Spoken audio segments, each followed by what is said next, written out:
كنت قاعد عادي بسكرول على فيسبوك ومرة واحدة لقيت واحد صاحبي باعت لي ريكورد غريب قوي. اسطى بقول لك ايه، الشناوي جاي له عرض من اهلي جدة السعودي غير عرض النصر القديم، وغير ان في نادي اصلا قطري عرض على الاهلي 4 مليون دولار في حمدي فتحي. انت متخيل؟ قلت له يا اسطى انت بتقول ايه؟ انت بتهزر؟ لقيته بيرد عليا رد غريب قوي. يا اسطى والله زي ما بقول لك كده. طب انت عارف التقيله بقى؟ قلت له ها يا عم اشجيني. التقيله بقى يا اسطى، الزمالك عاوز يجيب موسيماني مكان كولومبوس اللي ماسكهم دلوقتي ده. ايه؟ طبعا انا هنا اتصدمت.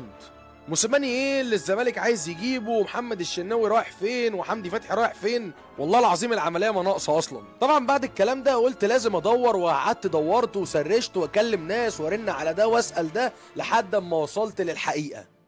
الحقيقة عزيزي الفضائي ان فعلا محمد الشناوي وحمدي فتحي جاي لهم عروض خيالية. لو تفتكر اخر الانتقالات اللي فاتت كان حصل كلام كده وان محمد الشناوي تواصل معاه نادي النصر السعودي، وكان في كلام على ارقام ومبالغ خيالية وخرافية، حوالي 2 او 3 مليون دولار بالنسبة للاعب كمرتب اساسي للسنة. طبعا بقى مع اعلانات مع شوية حوافز والكلام ده كله، زائد ان كانت قيمة الصفقة وصلت لحوالي 5 مليون دولار للنادي الاهلي. بص خليني اكلمك في نقطة مهمة لازم تكون عارفها 100%. النادي الاهلي هو احسن نادي في افريقيا واكتر نادي شعبية ونادي ارقام وبطولات وكلام كتير قوي كده لو قعدنا نقوله مش هنخلص. فالبديهي جدا والطبيعي ان النادي الاهلي لعيبته يجي لها عروض بارقام فلكية، والبديهي برضو ان اللعيبة دي تبقى هي اكتر لعيبة ممتازة واكتر لعيبة بارزة في النادي. فمش عايزك تستغرب ان محمد الشناوي يجي له عرض، حمدي فتحي يجي له عرض، احمد عبد القادر يجي له عرض، حسين الشحات وغيره وغيره وغيره،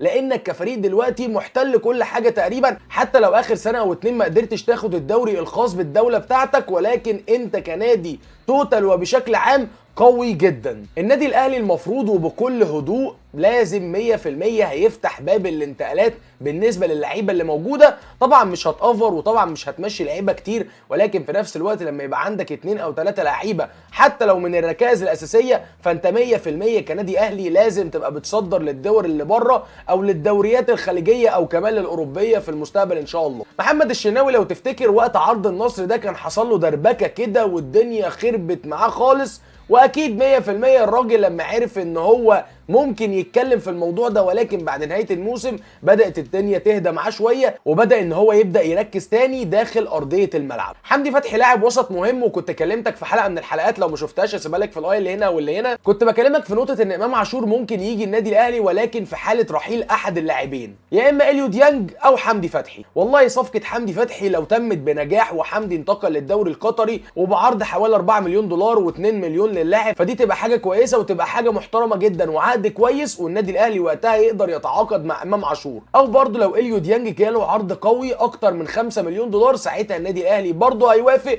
وبرضه يقدر يجيب امام عاشور. وخلي بالك لو اليو ديانج مشي وجبت امام مكانه، انت كده كسبان مقعد اجنبي وجبت لاعب وسط ملعب رائع. مش عارف ايه رايك في نقطه ان النادي الاهلي لازم يصدر لعيبه لبره ولازم يطلع لعيبه من عنده من الفريق، ولكن اعتقد ان في الوقت الحالي ما بقاش وقت الانتماء قوي زي زمان، ووقت ان الفلوس اكيد مهمه جدا. ومش هقول لك ان الناس دي بتبص الماديات، ولكن خلينا متفقين ان انت او انا او غيرنا لو اتحطينا في المواقف دي 100% هنركز على مصلحتنا اكتر من اننا نبص للانتماءات. فحته ان انت تخرج من النادي الاهلي ومن الباب الكبير وتروح بعرض محترم دي حاجه كويسه جدا، وحاجه مستحيل ان احنا نقول عليها وحشه، واكيد كمان هيبقى ليك كل الاحترام والتقدير في اي مكان تلعب فيه، ومستحيل تتساوى مع اللي يتزعل عليهم ما يتزعلش منهم. اما بالنسبه لجزئيه بيتسو موسيماني وانتقاله لنادي الزمالك، طبعا بيتسو موسيماني خلاص خلص عقده مع النادي الاهلي، او بمعنى اصح خلص مهمته مع اهلي جده السعودي. الراجل كان رايح عشان مهمه وهي ان هم يصعدوا للدوري الممتاز، والمهمه تمت بنجاح وشكرا على كده، قالوا له شكرا والراجل مقدر ده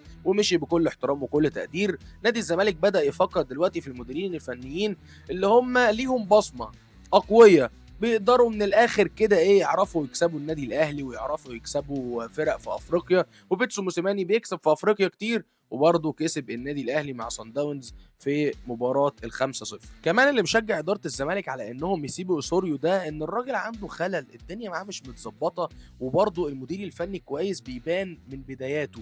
بيبان بقى في لمسته، بيبان في قرايته للمباريات، والراجل ما عندوش اي حاجه خالص. كسب الفرقه بتاعت بروكسي بالعافيه بعد مساعده رهيبه من وليد عبد الرازق الحكم اللي تم ايقافه لفتره معينه تقريبا شهر او حاجه زي كده. وبعد كده خسر من الاسماعيلي بهدفين مقابل هدف بعد الصاروخيه اللي حطها رؤى على يمين محمد صبحي. وبنسبه كبيره خلاص اداره الزمالك بتفكر ان هي تفاوض بيتسو موسيماني عشان يبقى الخليفه لكومبوس الراجل الكولومبي.